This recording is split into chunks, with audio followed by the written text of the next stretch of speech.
Hello all, welcome to Priya's kitchen. చూస్తుండగానే Sunday వచ్చేసిందండి.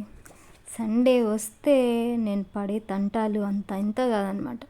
ఎందుకంటారా, Sunday వస్తే అందరి ఇళ్ళల్లో చికెన్ చేసుకోవాలా, మటన్ చేసుకోవాలా, ఫిష్, రొయ్యలు ఏం చేసుకోవాలా అని ఆలోచిస్తూ ఉంటారు.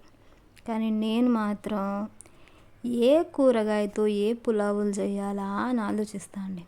ఎందుకంటే నేను మా ఆయన మీ ఛానల్లో ఉండే నాన్ వెజ్ కూరలు ఎవరు చేశారా అని ఆలోచించకండి, అది నేను చేయలేదు, మా అత్తమ్మ చేశారనమాట. సో వాళ్ళు మంచిగా తింటారు. సో వాళ్ళు చేస్తే నేను వీడియో తీసుకొని ఛానల్లో అప్లోడ్ చేసేసాను అనమాట.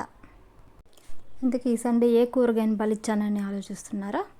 ఇంకేముంది, వంకాయతో పులావ్ చేసేసాను అనమాట. పులావ్ కాదు, బిర్యానీ లాగా అనమాట. గుత్తి వంకాయ తీసుకొని గుత్తి వంకాయ బిర్యానీ ట్రై చేశాను.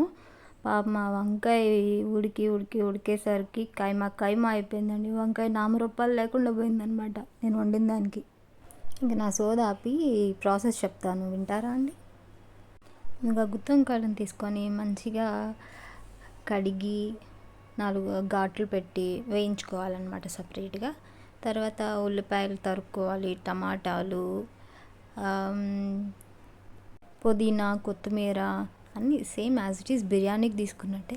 కానీ దీనికి గ్రేవీ కోసం మాత్రం వేడి నీళ్ళల్లో 1 టీ స్పూన్ నువ్వులు, 1 టీ స్పూన్ గసగసాలు వేడి నీళ్ళలో నానబెట్టుకోవాలన్నమాట. తర్వాత పల్లీలు, కొబ్బరి తీసుకొని మంచిగా వేయించుకోవాలి. ఆ వైట్ పేస్ట్ అదే అన్నమాట. కూరకి మంచి గ్రేవీని ఇచ్చేది ఆ పేస్టే అనమాట. మీకు కావాలనుకుంటే కాజు కూడా పేస్ట్ చేసుకొని వేసుకోవచ్చు అనమాట. నేను ఇక్కడ గ్రేవీ కోసం కొన్ని ఉల్లిపాయలు గ్రైండ్ చేశాను, కొన్ని టమాటాలు గ్రైండ్ చేశాను అనమాట. మంచిగా గ్రేవ్గా వస్తుందని చెప్పి. కొన్నిటిని నార్మల్గానే నెయ్యి నూనెలో వేయించేసాను అనమాట. హోల్ బిర్యానీ మసాలాలు వేసేసి అయిపోయిన తర్వాత ఇలా గ్రేవ్ అంతా మంచిగా కలుపుకొని పెట్టుకోవాలన్నమాట. ఈ గ్రేవ్ని సిమ్లో మంచిగా నూనె పైకి తేలే వరకు ఉడికించుకోవాలి. ఉడికించుకున్న తర్వాత మన బిర్యానీ ప్రాసెస్ అనమాట. 1 గ్లాస్ బియ్యం తీసుకుంటే 2 గ్లాసుల వాటర్ వేసుకోవాలి. సో ఇక్కడ నేను 2 గ్లాసులు బియ్యం తీసుకున్నాను. సో 4 గ్లాసులు వాటర్ యాడ్ చేశాను అనమాట. యాడ్ చేసి మంచిగా అంతా కలుపుకొని కొంచెం సాల్ట్ వేసుకొని సాల్ట్ చెక్ చేసుకోవాలన్నమాట. సాల్ట్ సరిపోయిందా లేదా అని చెప్పి మూత పెట్టేసి మంచిగా వాటర్ ఇలా మరిగేదాకా ఉంచాలన్నమాట. మరిగిన తర్వాత బియ్యం యాడ్ చేసుకుంటాము. బియ్యం యాడ్ చేసుకున్న తర్వాత బియ్యంని ముందే కడిగి డ్రైన్ చేసి పెట్టుకుంటాం పక్కనే. సో మనము పొడిగా ఉంటుంది అన్నమాట. పొడిగా ఉండాలి బియ్యము. ఇలా కలుపుకొని మొత్తం ఒకసారి కలిపేసి పెట్టుకోవాలి.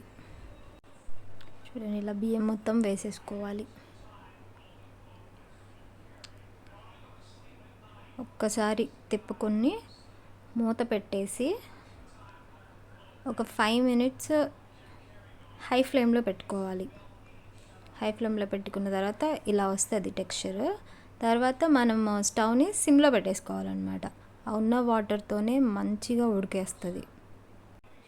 చూడండి, మంచిగా ఉడికేస్తుంది. ఇక్కడ నేను చేసిన మిస్టేక్ ఏంటంటే ముందే గ్రేవ్లోనే వంకాయలు వేయకుండా ఉండాల్సింది. కొంచెం ఉడికిన తర్వాత ఇలా లాస్ట్లో వేస్తే బాగుండేది అనిపించింది.